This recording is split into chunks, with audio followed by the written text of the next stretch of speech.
Welcome students, new session में आपकी RBSC की जो 2026 में यानी 2026 में जो एग्ज़ाम होने जा रहे हैं उनके फॉर्म्स की डेट आ गई है। रेगुलर और प्राइवेट दोनों स्टूडेंट्स के लिए। रेगुलर प्राइवेट का मतलब यहाँ पर रेगुलर का मतलब जो नियमित विद्यार्थी है उससे माने, प्राइवेट का मतलब प्राइवेट स्कूल वाले नहीं बल्कि जो घर पर स्वयं पाठी जिनको बोलते हैं। रेगुलर का मतलब जो नियमित स्कूल जा रहे हैं, प्राइवेट का मतलब जो कि घर पर बैठकर स्वयं पाठी हैं, घर पर पढ़ेंगे। इसको आप ऐसे समझे, ठीक है। अब इसकी डेट आ गई है आपके 24/7/2025 यानी कि स्टार्ट हो गई है।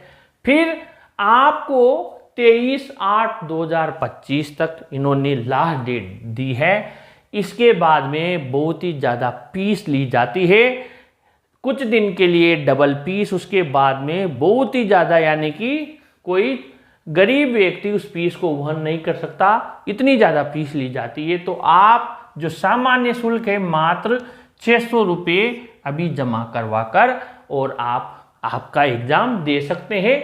अभी अगर आप ये जो बोर्ड का फॉर्म है वो भरें तो आपके स्कूल से तुरंत कांटेक्ट करें। जो भी मार्कशीट, फोटो, जो भी डॉक्यूमेंट्स उनको चाहिए आप उपलब्ध करवा दें।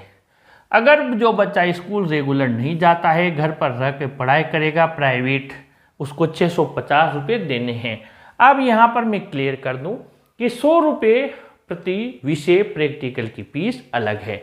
ये तो हो गई बात। अब ये तो सबके समझ में आ गई।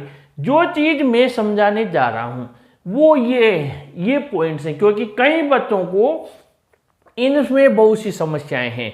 ये तो फॉर्म तो सबको पता है कि ये डेट है, चलो सर हम इसके पहले ही अप्लाई कर देंगे, कोई दिक्कत नहीं है, फीस का भी इशू नहीं है, फीस भी दे देंगे।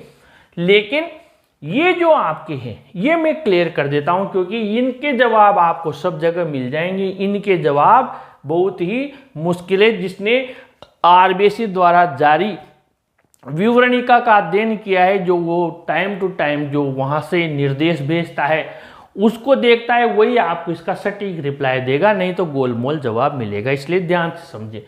एक तो है ऑल सब्जेक्ट यानी क्लास 10 और 12। ऑल सब्जेक्ट यानी जो बच्चा 11वीं से 12वीं में गया है या 9 से 10th में गया है, बिल्कुल फ्रेशर है, ठीक है, उसको तो कोई दिक्कत ही नहीं है, उसके सभी सब्जेक्ट का एग्जाम होना है। सेकेंड बच्चा जो वो है, ये जो 10th में या 12th में, ठीक है, पास हो गया लेकिन उसके मार्क्स कम रह गए, ठीक है, या वो अपना डिवीजन इंप्रूव करना चाहता है, रिपीट करना चाहता है, आप ये मान लीजिए। इसमें फेल वाला भी आप चाहे तो इंक्लूड कर सकते हैं, पास वाला भी कि नहीं, मान लो कोई बच्चा है 70 बन गई कि नहीं मैं तो 90 प्लस जाता, वापस इंप्रूव कर रहा है, उसको डिवीजन इंप्रूवमेंट बोलते हैं। लेकिन ये डिवीजन इंप्रूवमेंट भी क्या होगा, ऑल सब्जेक्ट्स में होगा। ये ध्यान रखना, ऑल सब्जेक्ट्स में होगा, ठीक है।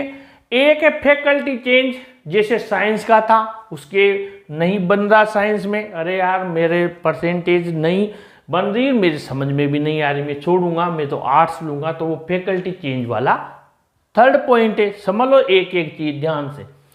एक है मार्क्स इंप्रूवमेंट, इसके बारे में भी बच्चे बहुत कंफ्यूज है कि सर क्या 2 विषय में हो सकता है, 3 में हो सकता है, मार्कशीट कौन सी आती है, क्या फिर हमारे 2 ही सब्जेक्ट की मार्कशीट आएगी क्या, क्या हमारे पास 2-2 मार्कशीट हो जाएगी क्या, ऐसे भी कई सारे हैं। और ये भी कमेंट है, इसका रिप्लाई एक बच्चा मुझसे बार बार पूछ रहा है और कई बच्चों ने पूछा है, वो भी समझाता हूँ। एक सब्जेक्ट एक्स्ट्रा दे देते हैं, यानी 3 ऑप्शनल के अलावा एक 4th ऑप्शनल सब्जेक्ट और मिल जाता है, उसका बोर्ड का नियम क्या है वो भी बता देता हूं। तो मार्क्स इंप्रूवमेंट का मतलब ये है कि आपको 2 सब्जेक्ट में आपको इंप्रूव करना है, ठीक है, और बाकी आपके सारे सब्जेक्ट सही हैं, उसमें अच्छे मार्क्स है तो आप 2 सब्जेक्ट में इंप्रूव कर सकते हैं, ठीक है। कोई स्कूल आपको मना नहीं कर सकता, मना करता है तो जो स्कूल मार्क्स इंप्रूवमेंट के लिए आपको इजाज़त दे वहाँ से आप अप्लाई कर दें, ठीक है। ये वही बात। अब और समझो, ये जो आपका रिजल्ट आएगा, ठीक है, पूरी चीज बता देता हूँ। रिजल्ट आएगा 2026 में, ठीक है, तो रिजल्ट में आपको 2 ही सब्जेक्ट शो होंगे, इसमें पास हो गए, इसमें पास हो गए। अब ये जो 3 विषय पहले के थे और ये हैं, ठीक है, यानी कि 3 सब्जेक्ट पहले के थे, 2 यानी 5 हो गए। अब आपको बिल्कुल नई फ्रेश मार्कशीट मिल जाएगी ये वाली, ठीक है। आपको ये जो बोर्ड से आपने दोबारा पास की, रिजल्ट आएगा तब तो 2 ही विषय शो होंगे, लेकिन बाद में फिर आपको ये मिल जाएगी। बस यहाँ पर आपके 2025 था, यहाँ 2026 लिखा आएगा।